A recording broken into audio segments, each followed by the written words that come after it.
KREM 2 News at 5 begins now. Good evening and thank you for joining us for KREM 2 News at 5 tonight. I'm Mark Hanrahan.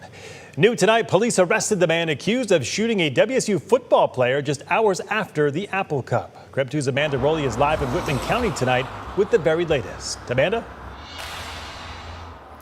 Well, Mark, right now, the Pullman shooting suspect is in custody in King County. Just an hour ago, Pullman police confirmed it was Seattle police who made the arrest. Now, we've been in touch with the shooting suspect's attorney all day, and he says both his client and his cousin were both hurt in the incident that injured a WSU football player. Pullman police believe 20-year-old UW student Ja'Cory Buchanan is behind the shooting at an off-campus party following the Apple Cup. That shooting injured 19-year-old WSU football player Sone Falialo. He went into surgery and is expected to recover. The suspect is now speaking through his attorney, who is claiming self-defense. In a statement, the attorney says Buchanan and his cousin were attacked and brutally beaten. He says Buchanan intervened to save his cousin's life. The attorney told KREM 2 the suspect received medical care for injury to his jaw. His cousin is currently in a Tacoma hospital in critical condition with a broken rib and punctured lung. Court documents say Falialo and two friends were at the party as security. Police say he fought the suspect earlier that night for allegedly hitting a girl at the party. Falialo is currently a redshirt freshman on WSU's football team. He previously played for the University of Idaho in 2024. The University of Idaho says there is no one currently on football staff who previously worked with him, but shared this statement saying, "We certainly hate to see anyone resort to violence and wish the victim a full and speedy recovery." Now, once Buchanan is brought to Whitman County, he'll have a hearing right here in Colfax at the Whitman County Courthouse. His charges, according to court documents, say he currently faces first and fourth degree assault charges. Reporting from the Whitman County Courthouse, Amanda Rowley, KREM 2 News. All right, Amanda, thank you very much. In other news, the man accused of attempting to kill President Donald Trump last year on a Florida golf course has been convicted. Earlier today, Ryan Routh was found guilty on all 5 federal charges, including attempted assassination of a major presidential candidate. The 59-year-old Ruth represented himself during the trial. After the jury read the verdict, Ruth appeared to try to stab himself in the neck with a pen. An eyewitness says authorities were able to stop him. He now faces the possibility of life in prison. He'll be sentenced coming up on December 18th.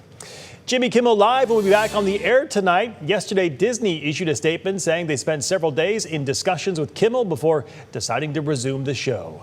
ABC suspended Kimmel indefinitely last week due to the comments he made about the man accused of killing conservative activist Charlie Kirk. Disney says canceled the show to, quote, avoid further inflaming a tense situation at an emotional moment for our country, unquote. It's still uncertain how many ABC affiliates will air Kimmel this evening. A number of stations owned by Sinclair say they still plan to run alternate programming. In North Idaho, an instructor at North Idaho College is out of a job after remarks that he made about Charlie Kirk's death. KREM 2's Shannon Mowdy explains what we know tonight. Shannon? North Idaho College confirms the instructor is no longer employed nearly a week and a half after complaints were made about his online post. NIC would not elaborate if that instructor was fired or quit. An investigation was launched September 12th after college president Nick Swain announced the school was aware of the professor's social media post. Swain said NIC fosters an environment where ideas can be shared openly and respectfully, but he added the First Amendment does not shield anyone from consequences of how their speech impacts others.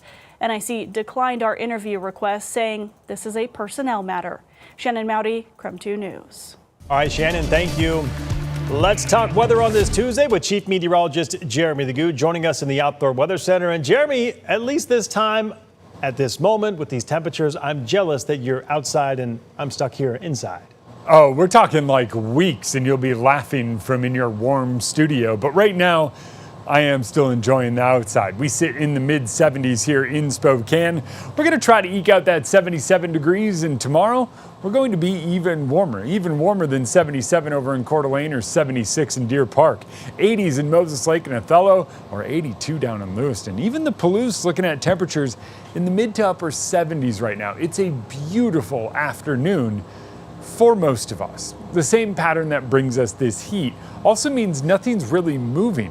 And with our air remaining in place, if you're close to any of the wildfires burning around the region, you are likely noticing a lot of smoke in the air.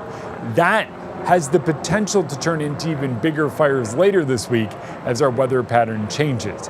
It is worth noting that tomorrow looks like another calm, beautiful day for all of us. We'll dip into the 40s overnight and climb into the 80s tomorrow afternoon. A few degrees warmer than today, and it comes with nothing but sunshine. However, Thursday, after we warm up, wind then picks up, and that takes us into a cooler Friday. But Thursday's wind means increased fire danger across much of the inland Northwest. We're talking that in the full forecast. All right, we'll talk to you then, Jeremy. Thank you.